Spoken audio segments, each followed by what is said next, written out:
10년 전, 한 2010년도, 9년도, 10년도, 11년도 그 당시만 해도 주로 무슨 질문들을 하셨냐면 학계든 산업계든 과연 전기차가 될 거냐. 예. 과연 배터리와 모터라는 어떤 전동화 시스템이 지금의 내연기관을 대체할 수 있겠느냐, 또는 대체를 하려면 얘가 어느 정도 수준이 되어야 되느냐가 그 시대를 관통하는 질문이었어요. 그래서 그때는 주로 뭐 그리드에 대한 얘기들, 그 다음에 소재, 뭐 더 나아가서는 뭐 어떤 전동화 관련된 여러 가지 시스템, 이런 얘기들을 주로 많이 했죠. 뭐 제가 지금도 10년 전에 썼던 보고서를 가끔 이제 이런 발표 자리에서 보여드릴 때가 있는데, 그때 이제 얘기 나왔던 게 전기차가 확산이 되려면 한 300km 이상 주행이 돼야 되고, 배터리 가격이 한 150불 정도로 떨어져야 되고, 그리고 충전망이 어느 정도 확보가 돼야지만 보급이 가능하다라고 했는데, 사실은 뭐 그 10년 동안 그것들이 이루어낸 거죠. 지금 뭐 배터리 성능은 훨씬 좋아져서 지금 나오는 웬만한 전기차들이 항속거리가 뭐 400km, 500km 이상씩 가니까는 사실은 내연기관하고 큰 차이가 없습니다. 그다음에 충전도 제가 또 말씀을 드리겠지만은 많이 돼 있어요. 많이 돼 있고. 그러니까는 가격도 많이 지금 다운이 되고, 지금 뭐 정부에서도 2025년도까지는 2025년도부터는 보조금을 주지 않더라도 내연기관하고 전기차하고 가격 차이가 없게끔 하는 거를 지금 국가적인 과제로 추진하고 있기 때문에, 지금은 이제 전기차가 될 거냐? 야, 전기차가 대안이 돼? 이런 질문들은 이제 안 하시는 거죠. 지금은 이제 무슨 질문을 하냐면은, 넘어갔다. 네. 가운데 있는 거죠. 누가 더 잘 만들 거냐? 누가 더 전기차를 잘 만들 거냐? 네. 그리고 누가 더 잘 팔 거냐에 이제 관심이 간 거예요. 이 시장의 흐름이. 현대자동차가 한 4년여, 3년여 이상의 정말 뭐 이렇게 동굴에서 쑥하고 마늘 먹으면서 지금 드디어 아이오닉 5를 세상에 내놨죠. 제가 볼 때는 뭐 상당한 혁신적인 제품이라고 저는 개인적으로는 판단을 하고 있고, 기존 자동차 회사들, 기존 OEM들이 어떤 테슬라에 던지는 최초의 어떤 뭐 도전장이라고 저는 보고 있는데, 잘 만들었어요. 잘 만드는 게 중요한 시기예요, 지금. 누가 더 잘 만들고, 누가 더 고객들을 좀 유인할 수 있는, 고객들의 관심을 좀 캡처할 수 있는 것들을 누가 더 잘할 거냐. 여기에 지금 막 관심들이 많으세요. 그리고 이 전기차를 어떻게 하면 더 빨리, 우리 제품을 더 빨리 시장에 유통시킬 것이냐. 관심이 훨씬 많으세요. 현재입니다, 이게. 전기차가 될 거냐 해서 이제 잘 만들어 보자. 누가 잘 만들 거냐. 누가 이 시장의 패권을 잡을 거냐에 대한 게임이고, 제가 이제 이 세 번째부터 이제 뇌피셜인데, 제가 그냥 개인적으로 그 다음에 어떤 시대의 질문이 무엇일까라고 생각이 들 때, 제 개인적인 생각은 누가 더 전기차를 편하게 타게 해줄 거냐라는 거죠. 누가 더 전기차를 정말 뭐 일상에 전혀 불편함이 없이 편리하게 전기차를 탈 수 있는 어떤 서비스를 누가 제공을 먼저 해줄 것이냐가 아마 다음에 저희 이 전기차의 큰 흐름에서 중요한 질문이 되지 않을까 싶고요. 저희는 차를 만드는 회사가 아니고, 물론 SK이노베이션이 배터리를 만들고 있지만은, 저희나 오늘 같이 자리를 함께 해주신 팀앤모빌, SK텔레콤 같은 경우는 서비스 사업자이기 때문에 저희는 주로 서비스, 충전 관련된 서비스와 배터리에 대한 문제들을 가지고 어떻게 고객들을 좀 더 편리하게 사용하게 해줄 것이냐에 대해서 고민을 하고, 그 내용들을 오늘 아주 간단하지만 설명을 좀 드리려고 합니다.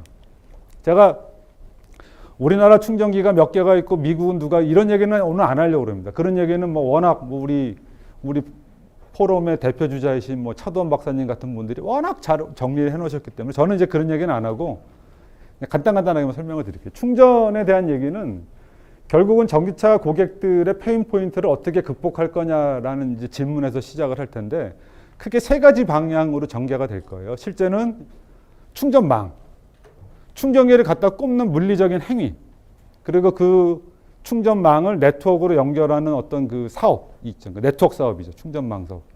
그러니까는 뭐 아주 예전으로 치면은 뭐 주유소 막 깐다고 생각하시면 되죠. 이제 그런 사업들이 있을 겁니다. 그리고 우리나라는 그 사업을 주로 누가 하실 거냐? 지금까지는 공공이 주로 하셨어요. 공공이라 하면 환경부하고 한전. 대한민국 충전기, 급속 충전기 9,000기 중에 80%를 한전하고 환경부가 깔으신 거예요. 실제로. 이제 지금까지 쭉 가셨고, 이제 새롭게 지금 이제 이 충전망 시작에 등장하실 분들이 요 민간이고, 그 민간은 누구냐? 주로 OEM 분들이 하실 거예요. 자동차 회사 분들이 내가 만든 차를 판매를 했고, 내가 만든 차를 구매하신 고객분들이 보다 편리하게 충전을 해야 된다라는 어떤 사명감으로 지금 뭐 현대기아뿐만 아니라 수입차에서도 자사만의 충전 인프라를 깔기 위해서 많이 노력을 하고 있죠. 그러니까는 왼쪽의 공공은 쉽게 말씀드리면 전력망, 그다음에 공공이라는 큰 백그라운드를 가지고 움직이는 쪽이고, 이제 민간이라는 쪽은 뒤에 이제 고객이 있는 거죠. 실제 고객을 백그라운드에 두고 사업을 하실 겁니다. 이제 그게 첫 번째 충전 관련된 비즈니스의 유형이 될 거고요. 두 번째는 이제 충전기. 여러분들 충전기 관심 많으시잖아요. 충전기 회사들도 제가 10년 전에 만났던 회사 중에 이제 뭐 사업이 잘 안 되신 분도 있고 지금 아주 대성하신 분들도 많은데, 지금 이제 급속 충전기나 이런 충전기는 사실은 어떤 기술적인 혁신, 뭐 차별화, 이거는 사실은 크게 의미는 없는 것 같아요. 제가 그냥 볼 때는. 근데 오히려 앞으로 충전이 조금만 더 한 4, 5년만 더 놓고 보면 아마 무선 충전. 저희 이제 핸드폰 무선 충전 많이 하시잖아요. 무선 충전 또는 이동 충전이 아마 더 활성화가 될 겁니다. 왜냐? 고객이 편리하니까. 예. 충전하는 게 불편하거든요. 이게 얼마만큼 불편하냐? 뭐 셀프주유에서 주유기 꼽는 것보다 얼마나 더 불편하냐라고 물어보시면은 비슷할 건데요라고 하지만, 어쨌든 내가 차에 내려서 충전기에 가서 확인하고 뽑아서 내 차에 꽂고, 이런 행위보다 그냥 이런 무선 충전 패드가 있는 주차장에 가서 주차만 하는 거하고는 좀 다른 거죠. 개념이. 훨씬 편하죠. 또 하나가 요즘에 많이 이제 언론에서 나오고 있는 이동 충전이죠. 그냥 차를 주차장에 주차를 해놓으면 로봇가 쪼쪼쪼쪼 가가지고 주차 중에 충전을 해주는 거예요. 그러니까는 소비자가 훨씬 편하죠. 충전에 대한 어떤 불편함이나 이런 거를 극복할 수 있는 거죠. 근데 아마 그런 비즈니스들이 이미 미국에서는 좀 진행이 되고 있고요. 이 무선 충전 같은 경우는 사실은 이미 뭐 모노레일이나 뭐 KTX 이런 것들이 다 사실 무선 충전, 와이어리스 차징 방식이기 때문에 기술적으로는 다 돼 있습니다. 그리고 이제 마지막이 뭐냐? 충전의 과정이에요. 충전의 과정. 충전 과정을 어떻게 좀 편리하게 해줄 것이냐. 예, 그게 또 중요한 부분이 될 겁니다. 이거는 첫 번째와 두 번째는 좀 이렇게 하드웨어 쪽의 이슈라고 보시면, 물건에 대한 이슈라고 보시면은, 세 번째 이슈는 어떤 서비스와 또 공간에 대한 이슈라고 보시면 돼요. 과연 충전이라는 거를 우리가 어떻게 이해할 것이냐. 그 주유와 같은 것일까? 뭐 이런 이제 본질적인 질문들을 이제 해야 되는 시점이 된 것 같습니다. 한 가지 제가 아까 우리나라 충전기 말씀을 드렸는데, 뭐 간단한 숫자인데요. 정확하지는 않습니다. 그냥 제가 럼썸으로 그냥 이해하시기 쉬우라고 말씀을 드리는 건데, 대한민국 전기차가 13만 4천 대, 올해 좀 더 늘겠죠. 그리고 지금 충전기가 9,000기 정도 있고, 올해도 뭐 엄청 까신대요. 몇천 기를 더 까신다고 하고, 충전기 하나당 14.9대 정도가 있어요. 우리나라에 현재. 잘 쓰고 안 쓰는 건 차치하고. 대한민국의 자동차가 2천만 대 있다고 가정을 하겠습니다. 큰 차들 빼고, 뭐 화물차 이런 거 빼고, 승용차 정도로. 주유소가 한 11,000개 정도 있어요. 우리나라에. 많이 폐업을 했죠. 그 주유소마다 주유기가 6개 있다고 가정을 하면은 주유기가 대한민국에 한 6만 개에서 한 8만 개 정도 있을 거예요. 주유기가. 그러면은 한 대당 300대죠. 그러니까 주유기 하나가 커버하는 자동차 수가 300개라는 거죠. 그럼 바꿔 말하면, 물론 여기서 고려해야 될 게 얘는 30분이고 얘는 3분이라는 것도 고려를 하셔야겠지만, 어쨌든 숫자적으로는 지금 충전 인프라가 적은 수준이 아니다. 상당히 많아요, 우리나라가. 여러분, 제가 이 전기차 타시는 분들이 전기차 사시고 제일 먼저 하시는 게 이제 EV 인프라라는 앱을 이제 설치를 하시고 충전소를 검색해야 되니까 깜짝 놀라시는 거예요. 지도에 그냥 다 점이에요. 점. 사실은 물리적인 인프라는 지금 많이 깔려 있는데 문제는 뭐냐? 이걸 어떻게 활용을 하고 아까 말씀드렸던 충전이라는 부분들을 어떤 식으로 이제 접근할 거냐? 그냥 뭐 주유소처럼 기름만 넣어줄 거냐? 그런 이제 이슈들이 좀 생겨나고 있습니다. 어쨌든 충전소는 많은데 그 문제는 여전히 이제 고객들의 페인 포인트는 존재하는 거죠. 가장 큰 페인 포인트가 너무 오래 걸려요. 현대자동차가 뭐 5분 안에 100km를 갈 수 있습니다. 그러니까 이론적으로 뭐 350kW급 충전기로 충전할 경우에 5분이면 100km는 갈 수는 있겠지만 그 5분 충전하고 이제 차 타시는 분들은 없을 거예요. 그다음에 그 350kW급 성능이 나오려면은 또 배터리가 이렇게 워밍업이 잘 돼야 되는데 시간이 좀 더 걸려요. 그러니까 어쨌든 미니멈 20분, 미니멈. 저희들이 분석을 해보니까 보통 충전하시는 분들이 한번 꽂으시면은 20분에서 한 30분 정도 급속 충전기 기준입니다. 완속은 훨씬 길고요. 그런 부분이 있고 그렇기 때문에 이렇게 뚝 떨어져 있는 충전소 가시는 거를 별로 안 좋아하세요. 특히 여성분들은 뭐 수자원 관리공사 뭐 무슨 지사 이런 데 가면 밤에 가면 막 불도 안 들어와 있고 막 거미줄 쳐져 있고 막 이러거든요. 그런데 가기를 두려워하세요. 네. 그리고 갈 때마다 뭐 카드 인증도 안 되고 뭐 이런 번거로움이 있어요. 결제도 뭐 이 내가 어디 회원이냐에 따라서 다 다르고 요금도 다르고 뭐 이런 부분들도 있습니다. 어쨌든 여전히 충전소는 많지만 충전기는 많지만 그 충전기를 이용하는 고객 입장에서 페인 포인트는 존재한다. 또 두 번째 이슈가 뭐냐? 영원한 문제인데 배터리예요. 배터리 문제가 과거에도 있었지만은 이제 지금 상당히 많이 부각되고 있어요. 왜 부각되냐면은 이제 1세대 전기차 사셨던 분들이 이제 새 차를 사고 싶으신데 아이오닉 5나 뭐 이제 기아에서 나오는 EV6 같은 CV를 사려고 하시는데 과연 내 차 배터리를 제값받을 수 있겠느냐라는 부분들 또는 이제 몇 년을 쓰다 보시니까는 배터리가 상태가 예전 같지가 않은 거예요. 우리 핸드폰처럼. 그래서 불안해서 서비스 센터 가면은 맨날 문제 없다고 그러고 이런 배터리에 대한 여러분들 뭐 이게 이 경험이 대부분 이제 어디서 오냐면은 스마트폰에서 와요. 우리가 스마트폰은 훨씬 오래 전부터 썼잖아요. 한 10년 전부터 썼는데 다들 아마 스마트폰을 바꾸시는 게 카메라가 고장이 나거나 펌웨어가 뭐 에러가 나서 바꾸시는 경우는 거의 없잖아요. 주로 뭐 메모리 아니면은 결국은 배터리거든요. 그러니까 자동차를 사용하시는 분들도 그런 불안감이 계속 있으신 거예요. 계속. 얼만큼 내 배터리가 유지될 것이냐, 혹시 나빠지면 어떡하냐, 나중에 내가 이 차를 처분할 때 제값을 받을 수 있겠느냐, 뭐 이런 부분들이 컨선이 있기 때문에 저희가 요 두 가지를 가지고 좀 준비를 해봤습니다. 첫 번째가 아까 말씀드린 충전이라는 거죠. 충전을 그냥 뭐 전기를 주입하는 것, 기름 대신 전기를 주입하는 것이 아니라 충전이라는 거를 매개로 어떤 사람들에게 그동안 경험해보지 못했던 새로운 어떤 서비스와 공간을 좀 마련해 드리는 것입니다. 그러니까 사실은 충전 비즈니스라기보다는 뭐 부동산 개발 뭐 이쪽에 가까운 거예요. 공간 개발 이쪽에 가까운 거고요.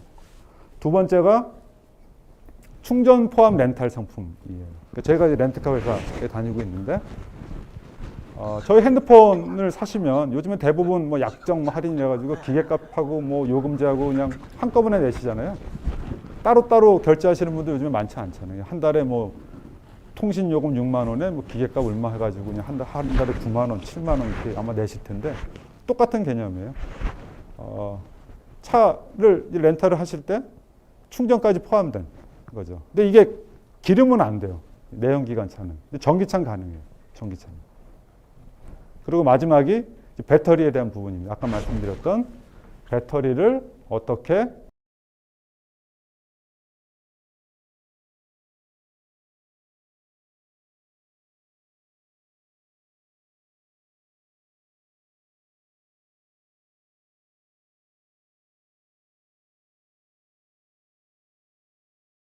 편함을 줄일 수 있을까를 궁리를 한 거예요. 궁리를. 그거에 대한 결론이다라고 말씀드리면 됩니다. 이게 제가 말씀드렸던 라이프 스타일 충전소입니다. 근사하죠. 뭐 약장사 같긴 한데 우리나라 강동구 길동에 위치하고 있습니다. 올해 1월 21일 날 오픈을 했고요. 원래 저희 회사 주유소 자리였어요. 이게 그래서 주유소가 저쪽이 교회인데 이게 사실은 주유소 중에서도 꽤 큰 주유소, 대지 면적이 한 500평 정도 되는 큰 주유소인데 저희들이 이제 이 주유소, 지금 이제 주유소 사업을 안 합니다. 근데 주유소 사업을 할 때 도대체 이 주유소를 우리가 미래에 어떻게 해야 되냐. 눈에 보이는데 다만 이게 하루아침에 뭐 조속 변경, 하루아침에 변하면은 내가 어떻게 하겠지만 이게 서서히 변하잖아요. 그래서 이거를 우리가 어떻게 할까 고민을 하다가 그때 마침 현대자동차에서 좋은 제안을 해주셔서 새로운 어떤 차원의 충전소를 만들어보자 라고 의기투합을 해서 3년여간의 준비와 공사를 거쳐서 지금 오픈을 했습니다. 그러니까는 이게 사실은 미래 주유소라고 보시면 돼요. 앞으로는 이런 유형의 이런 컨셉의 충전소들이 많이 생겨날 거예요.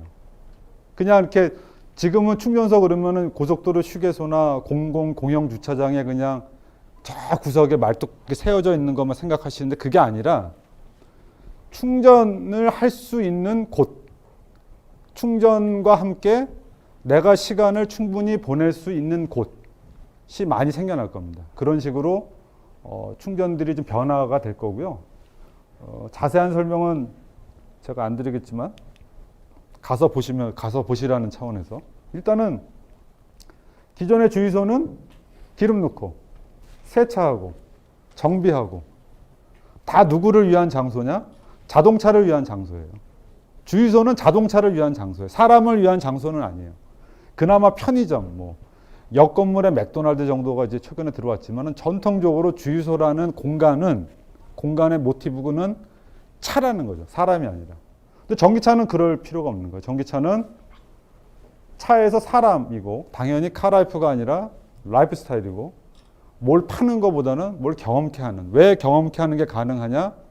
30분 정도 체류를 해야 되기 때문에 가능한 거죠. 주유소는 다들 경험 있으시잖아요. 3분 기름 넣고 가면 끝이니까 거기서 뭔가를 경험하기에는 너무나 어려운 거예요. 저희가 주유소를 한때 한 700개 가지고 있는 적도 있었는데 그 700개 주유소에 하루에 오시는 분들이 사실은 10만 명이 넘으셨어요. 그분들한테 우리가 뭘 좀 해볼까 어마어마하게 고민을 했는데 절대로 차에서 안 내리시는 거예요. 안 내리세요. 지금은 셀프주의니까 차에서 내리시지 그전에는 안 내리셨어요. 다 안 내리셨잖아요. 누가 말 거는 것도 싫어하시고 만땅이야 그러고 문 올리셨잖아요. 근데 전기차는 다른 거죠. 전기차는 방법이 없어요. 충전을 할 동안 내가 어쨌든 30분 이상 시간을 보내야 되는 거기 때문에 그 충전이라는 공간을 그냥 단지 전기를 충전하는, 주입하는 주유소 개념이 아니라 공간의 개념으로 확장해서 볼 때는 좀 다른 어떤 비즈니스 포인트가 있을 수 있겠다라는 취지로 사실은 저희가 만든 겁니다. 그 가장 큰 차이는 저희가 이제 제가 사석에서 강조하는 얘기인데 저희 길동 충전소의 가장 큰 특징이 뭐냐면 자동차라는 물건이 사람의 생활로 편입이 된 거예요. 지금 저희 장소를 가보시면 길동에 있거든요. 길동 체험이라고 검색하시면 나옵니다. 기사도 많이 나오고. 실제 가보시면 전기차를 충전하는 것 자체가 그냥 위에는 카페예요. 유명한 테러로사 카페가 있는데 그냥 아주 자연스러워요. 근데 상상을 해보세요. 만약 여기가 주유소였다. 만약에 디젤차, 가솔린차 와서 공회전하고 있고 이런 장소다. 그런 장소에 저렇게 아주 모던하고 아주 코지한, 아주 안락한 카페를 운영할 수 있겠냐라는 거죠. 어울리지가 않거든요. 근데 지금은 그냥 이 자체가 이 공간하고 어우러지기 때문에 그러니까 위화감, 이질감이 없습니다. 그게 저희가 사실 제일 많이 노력했던 포인트고 충전하는 행위 자체가 하나의 장면이 되는 거죠. 그래서 실제 전기차를 경험해 보지 못하셨던 이제 그 인근에 사시는 이제 카페 좋아하시는 많은 이제 여성분들이 오셔서 쉽게 전기차를 보실 수 있는 거죠. 이거 별거 아니네. 전기차는 냄새도 하나도 안 나고 소리도 하나도 안 나네. 충전도 뭐 되게 위험할 줄 알았는데 되게 편하네. 이런 것들을 스스럼 없이 체험할 수 있는 공간으로 저희가 만들어서 이걸 가지고 저희들이 뭐 현대자동차랑 같이 뭐 여기서 시승도 하고, 저희가 렌트카 회사니까 여기서 이제 렌트카 홍보도 좀 할 수 있고, 뭐 이런 공간으로 좀 쓰고 있고요. 공간은 전체적으로 현대자동차 충전기, 초급속 충전기 350kW급 현대가 자랑하는 초급속 충전기 8기가 설치가 되어 있고, 1, 2층은 테라로사 카페입니다. 테라로사 좋아하시는 분들 많이 계신데 테라로사 있고, 3층은 또 저희 SK 네트워크스가 가지고 있는 SK 매직의 브랜드 체험관인데, 여기도 아주 근사해요. 물건 파는 곳이 아니에요. 그러니까 뭐 이렇게 들어가서 뭐 내가 사야 될 것 같은 그런 게 아니라 그냥 쉴 수 있는 공간이에요. 브랜드를 체험하고. 근데 이런 접근이 저희가 사실 제일 처음 시작을 했는데 많이 좀 벤치마킹을 하시려고 그래요. 그냥 그전에는 어디에 충전기를 꽂을 거냐에 관심이 대부분이었다면은, 지금은 그 충전소를 어떻게 내가 모델링을 할 거냐, 공간을 어떻게 구성할 거냐가 중요해지고 있습니다. 그래서 저희들이 이런 짓을 했다, 자랑하려고 제가 말씀을 드리는 거고요. 시간 되시면은 길동체험에 가시면은 그 윤민호 실장 얘기가 거짓말이 아니구나 라고 느끼실 수 있을 겁니다. 두 번째는 아까 우리 총장님께서도 이제 뭐 렌트카 저한테도 물어보시고 하셨는데, 렌트예요. 렌트 차.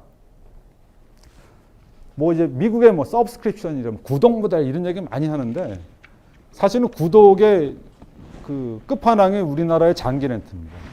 장기 렌트 상품을 계약을 하시면은 자동차와 정비와 보험 세금, 그러니까 자동차를 운행할 때 필요한 제반 비용들을 그냥 한꺼번에 하실 수 있는데, 원래는 여기에 이제 주유는 빠져 있었죠. 기름은 알아서 넣어야 되는데, 저희가 여기에 아예 충전까지 포함된 상품을 만들었습니다. 충전을 포함한 상품. 이게 가능한 이유가 뭐냐면, 아까 말씀드렸다시피 충전망이 아직은 저희가 환경부하고 한전 위주로 많이 되어 있기 때문에, 그분들의 네트워크를 이용하면은 저희가 정해진 단가로 사후 정산이 가능한 구조예요. 예. 그러니까 저희가, 그리고 고객들한테는 저희가 적당한 수준으로 그 판매를 할 수 있습니다. 그래서 실제 어디였지? 작년에 저희가 50대 가지고 무제한 충전 상품을 팔았어요.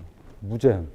그러니까 그냥 차값만 내시면 뭐 그냥 하루 웬종일 충전하셔도 되는 거예요. 뭐 그럴 분은 안 계시겠지만, 이런 거를 가솔린 차에서는 상상을 못 하시잖아요.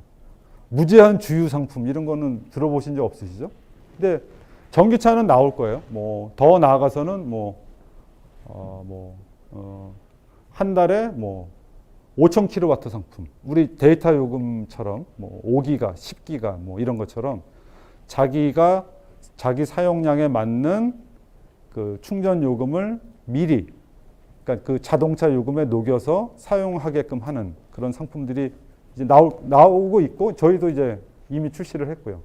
이게 저희들이 왜 그랬냐면, 전기차 타시는 분들은 저희들이 이제 충전소 쫓아다니면서 한 3년 전부터 인터뷰를 많이 했는데, 제일 많이 말씀하시는 게 카드 불편하고 뭐 인증할 때마다 인증해야 되고, 요금도 뭐 오른다고 그러고 불안하고, 그다음에 왜 얘는 그냥 한 달에 한 5만 원 뭐 이런 요금은 왜 없냐, 이런 얘기를 고객들이 하시더라고요.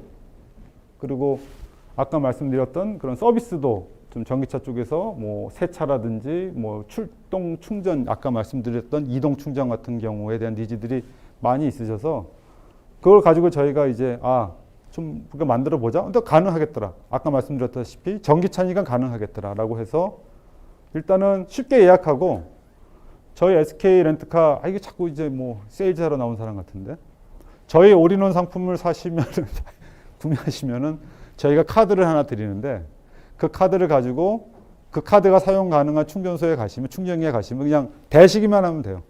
딱 되면은 윤민호 SK 렌트카 윤민호 고객님, 그리고 충전하시고 가시면 돼요. 뭐 또 내가 신용카드로 긁거나 뭐 결제하실 필요가 없어요. 그냥 계속 그러고 타시면 돼요. 그러니까 내가 뭐 얼마를 충전했고 이런 거에 대한 뭐 여기는 얼마고 여기는 얼마고 이런 거에 대한 쓸데없는 고민을 안 하셔도 돼요. 그냥 그것만 인증만 하시면 돼요. 이것도 저희가 나중에는 예약을 시켜드리려고 그래요. 아예. 그런 것도 건너뛸 수 있게 예약을 해드리려고 하고 있고, 아까 말씀드렸다시피 뭐 충전 요금 계속 오른다고 하는데 어쨌든 저희랑 계약하는 거니까는 저희랑 약정된 요금으로 그냥 쭉 타시면 되는 거죠. 그런 거에 대해서 신경 쓰실 필요가 없는 거죠. 그리고 세 번째로 여러 가지 부가 서비스들을 저희들이 제공을 해드릴 예정입니다. 그래서 지금 근데 아직은 우리나라가 지금 전기차 시장이 제가 맨 첫 장에 말씀드렸던 것처럼 지금 현재 시대를 관통하는 질문이 누가 더 차를 잘 만들 거냐 이기 때문에 아직은 여기까지는 관심들이 조금은 없으시고, 아직까지는 시장의 어떤 그 헤게모니를 자동차 회사가 더 많이 쥐고 있는 형국이긴 하지만, 뭐 이런 저희와 같은 그런 그 서비스 사업자들이 좀 더 열심히 노력을 하면은 아마 이쪽으로 무게중심이 많이 올 것 같다. 예, 그렇게 좀 판단을 하고 있습니다. 그래서 앞으로 저희가 꿈꾸는 거는 충전소를 어디 갈까, 뭐 동사무소 갈까 이게 아니라 어떤 사업자를 선택할까. 저희가 넷플릭스 볼까, 뭐 디즈니를 봐야 되나, 뭐 이런 것처럼 그냥 SK 렌트카가 그냥 자동차를 파는 회사가 아니라 그냥 그 전기차를 사용하게끔 해주는 거에 대한 모든 서비스를 제공해 주는 사업자처럼 되지 않을까? 그게 이제 진정한 구독 모델이 되겠죠. 근데 이런 것들도 뭐 아마 저희 말고도 다른 분들도 준비를 하고 계시기 때문에, 또 OEM에서도 좀 검토를 하고 계시고 금방 이런 세상이 올 것 같아요. 뭐 현대차 고객들한테도 아마 현대차에서 비슷한 오퍼를 좀 할 것 같고요. 예. 아마 세상이 이렇게 바뀔 것 같습니다라는 말씀입니다. 그리고 마지막으로 말씀드릴 게 배터리에 대한 부분입니다. 저희 뒤에 배터리를 만드시는 이노베이션에서 오셔서 제가 부담은 되는데 전문가가 계셔서, 예. 제가 아까 말씀드린 것처럼 배터리에 대한 불안이 더 좀 디테일하게 말씀을 드리면, 예를 들어서 오늘 내 배터리를 재봤더니 80%인 거예요. 배터리의 건강 상태가. 근데 이 80%가 이렇게 오는 80%가 있고 뚝 떨어지는 80%가 있는 거죠. 그러면 이거 뭐 제가 미래를 볼 수는 없겠지만 여러분 같으면 어느 배터리를 선택하시겠냐고. 어느 배터리가 더 안전해 보이겠냐고. 미래. 근데 이거를 몰라요, 지금. 아무도 몰라요. 이거를 알려면은 과거부터 현재까지의 데이터가 시계열적으로 쭉 쌓여 있어야 얘가 아주 정교하게 예측을 하는데, 지금은 그냥 뭐 정기 점검 받으러 갈 때 진단기 꽂아서 SOH 그냥 뭐 100%, 99% 이거밖에 몰라요. 그러니까 예측이 안 되는 거예요, 예측이. 5년 후, 특히 5년 후, 7년 후가 전 되게 중요하다고 보는데, 어떤 차는 만약에 아주 양호한 상태면은 얘는 뭐 충분히 더 타도 되는 차가 있을 거고, 그렇지 않은 차들도 있을 거 아니잖아요. 그런 차들은 뭐 배터리를 바꾸고 이런 것 의사결정을 해야 되는데, 또는 전기차를 중고차로 만약에 누군가 팔고 중고 전기차를 산다라고 가정을 했을 때 가장 중요한 정보가 뭐냐면 배터리 정보라는 거예요. 배터리 정보. 전기차 타보신 분들은 아시겠지만 전기차는 6년, 7년이 지나도 그 배터리를 제외한 나머지 부품의 노후도가 내연기관의 절반도 안 되는 것 같아요. 저랑 같이 근무하는 직원분이 중고 전기차를 사서 지금 열심히 타고 다니시는데 제가 깜짝 놀랐어요. 6년 된 전기차인데 배터리는 맛이 같지만 나머지 뭐 차량의 어떤 뭐 잡음이나 뭐 이런 것들이 전혀 없더라고요. 모터는 뭐 말할 것도 없고. 예. 저한테도 많이 물어보세요. 뭐, 야, 모터도 걱정 아니냐 그러는데, 우리 어릴 때 생각해보면은 선풍기가, 모터 때문에 선풍기 사신 적은 없을 거예요. 다 목이 떨어져서 샀지. 그죠? 스위치가 안 돼서 샀지. 모터는 내구성이 엄청 좋기 때문에. 그러니까 이런 문제들이 분명히 발생할 거고, 아까 말씀드린 대로 지금 많이 팔리는 전기차가 중고차로 판매되는 시점에 있어서는 이게 아주 중요한 문제가 될 거예요. 그래서 이거를 저희들이 이노베이션이랑 같이 공동 연구 과제로 하고 있는 게, 원래 저희가 렌트카 회사이기 때문에 회사에서 우리 차가 어디 돌아다니고 있는지를 총무팀에서 알아야 되잖아요. 그래서 그런 이제 차량 관제라고 표현되는 그 솔루션 사업을 하기 위해서 스마트링크라는 디바이스를 만들어서 한 7, 8년 전부터 사업을 하고 있습니다. 지금도. 근데 여기다가 어쨌든 차량 정보는 저희가 지금 돌아다니는 거를 실시간으로 데이터를 받는 기본적인 아키텍처를 갖춰 놓고 있는 상태이기 때문에 거기에 배터리 정보만 얹으면 주행 정보와 배터리 정보가 결합된 전기차에 특화된 어떤 모니터링 시스템을 만들 수 있겠다라고 판단이 돼서 작년에 SK 이노베이션이랑 공동으로 개발을 했습니다. 개발을 해서 지금 저희가 제주도에서 운행 중에 있는 전기차에 장착을 해서 지금 계속 데이터를 쌓고 있어요. 이게 최근에 모 회사에서 저희랑 똑같은 이제 비즈니스 모델을 발표를 하셨는데 제가 알기로는 처음이에요. 현대자동차에서도 되게 하고 싶어 하시고 준비를 하고 계세요. 지금. 어쨌든 저희들이 이 준비를 해서 전기차가 실제로 어떻게 돌아다니는 것뿐만 아니라 배터리가 지금 현재 어떤 상태인지, 충방전이 어떻게 되고 있고, 실시간으로 그러니까 배터리가 쉽게 말씀드리면은 얼만큼 이제 맛이 덜 가는지, 맛이 가는지 이런 것들을 좀 실시간으로 볼 수 있는 모드를 개발해서 준비를 하고, 이거 가지고 어디다 쓸 거냐? 첫 번째는 데이터 기반의 신규 서비스를 만들 수 있을 거고요. 그리고 두 번째는 더 나아가서는 EV 관련된 서비스를 좀 통합해 볼 수도 있겠고요. 그리고 세 번째는 이 자체가 하나의 EV 고객의 어떤 플랫포머로서의 역할도 할 수 있겠다라고 하는데, 일단은 저희가 중점 두고 있는 거는 첫 번째 현재 단계를 중점을 좀 두고 있습니다. 그래서 지금 이노베이션하고 말씀드린 것처럼 공동으로 사업하고 있는 게 이노베이션에서 필요한 데이터를 저희들이 갖다 드려서 이노베이션이 그 데이터를 가지고 분석을 하셔서 알고리즘을 만드는 거예요. 수명 예측 알고리즘. 판별을 하는 거죠. 얘가 앞으로 어느 정도 더 쓸 수 있겠느냐, 뭐 이런 것들이죠.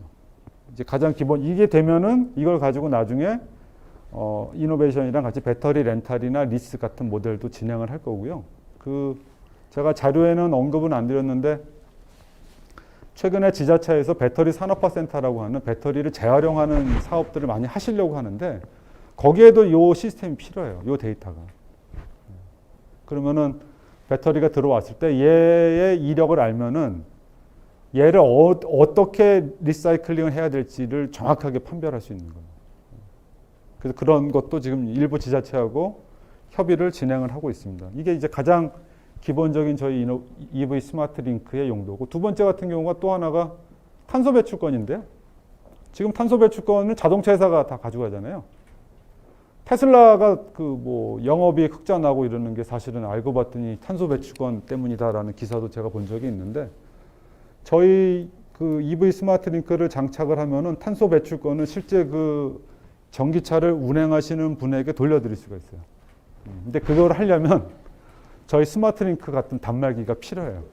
실제로 객관적으로 이 차가 얼마만큼 주행했고 얼마만큼 전기를 충방전을 했는지에 대한 정교한 데이터가 있어야 환경부에서 그거를 인증을 해줄 수 있습니다. 그래서 이 사업은 지금 SK텔레콤하고 작년에 같이 하고 있어요. 그래서 텔레콤은 저희가 수집된 정보를 텔레콤이 가져가서 자기들 차량 온실가스 감축량에 대한 산정하고 이거를 대신 신청하고 뭐 이런 이제 일련의 과정, 그러니까 탄소 배출권 관련된 일련의 플랫폼을 지금 텔레콤에서 만들었고, 저희가 전기차에 특화된 상품, 전기차 고객들을 위한 탄소 배출권 사업을 지금 저희가 지금 제가 설명드린 EV 스마트 링크라는 그 디바이스를 가지고 하고 있는 거죠. 그러니까 크게 이렇게 세 가지로 제가 설명을 드렸는데, 하나가 이제 충전과 어떤 공간의 어떤 결합된 모습, 그리고 자동차와 충전이 하나의 상품으로 패키징되는 거가 두 번째고, 세 번째가 전기차의 가장 큰 골칫거리인 이 배터리 문제를 좀 해결하는데 일조할 수 있는 솔루션을 만든 거. 이 세 가지가 저희 SK 네트워크스, 그러니까 저희 렌트카가 네트워크스 자회사이기 때문에 SK 네트워크스가 전기차 BM을 준비하는 가장 세 가지 핵심 테마라고 볼 수 있겠습니다. 제 발표는 끝났고요. 마지막으로 좀 말씀을 드리면 그냥 뭐 사족으로 말씀을 드리면 제가 젊었을 때인데 제가 아까 10년 전부터 뭐 전기차 이런 거 했다고 말씀드렸잖아요. 이게 놀랍게도 2011년도 르노 프랑스 본사 그 연구소 앞에서 찍은 단체 사진이에요. 그때 르노에서 저희 한국의 뭐 저희 같은 기업과 뭐 교통연구원, 뭐 전파연구원, 에너지관리공단 이런 분들을 다 초대를 해서 본인들이 얼만큼 앞으로 전기차를 훌륭하게 만들 것인지에 대해서 이제 PR을 하셨어요. 그때 제가 저기를 갔었죠. 거기 갔었죠. 가서 저 당시만 해도 뭐 카를로스 곤 회장이 뭐 당장 전기차로 어떻게 할 것처럼 막 얘기를 하셨고 그 시설과 열의를 보고 되게 놀란 적도 있는데 결국은 이제 지금 지나고 보니까는 사실은 르노나 닛산이 지금 전기차 시대에서 차지하는 비중이 상당히 적은 거죠. 그러니까 이거를 보고 뭐 야 너무 시대를 앞서갔다 뭐 이렇게 얘기도 하실 수도 있는데 제가 이 사진을 놓은 거는 질문이 잘못된 건 아니냐라는 거죠. 질문이 이때 르노의 모든 질문은 이게 어떻게 만들 거냐 뭐 이런 질문이었어요 대부분. 근데 그때 이제 프랑스 갔으니까는 저녁에 놀러 가야 되잖아요. 그래서 저녁에 몰래 나와서 놀러 갔더니 그 프랑스 시내 조그만 가게에 테슬라 샵이 그때 있더라고요. 그때는 모델 S도 없고 로드스터만 팔 때인데 그때 그 친구들이 팔고 있었거든요. 아주 작고 정말 험블하게. 근데 제가 볼 때는 테슬라가 거의 유일하게 그 세 가지 질문을 처음부터 준비한 회사였던 것 같아요. 처음부터. 그렇기 때문에 지금까지 살아남고 했던 거고. 여기 계신 분들 지금 다 뭐 하시는지 모르겠는데 어쨌든 우리나라에서도 어떤 전기차에 대한 어떤 노력이나 이런 것들이 그냥 최근에 이루어진 게 아니라 이미 십수년 전부터 진행되어 왔다라는 것을 좀 마지막으로 말씀드리고 제 발표를 마치겠습니다. 감사합니다.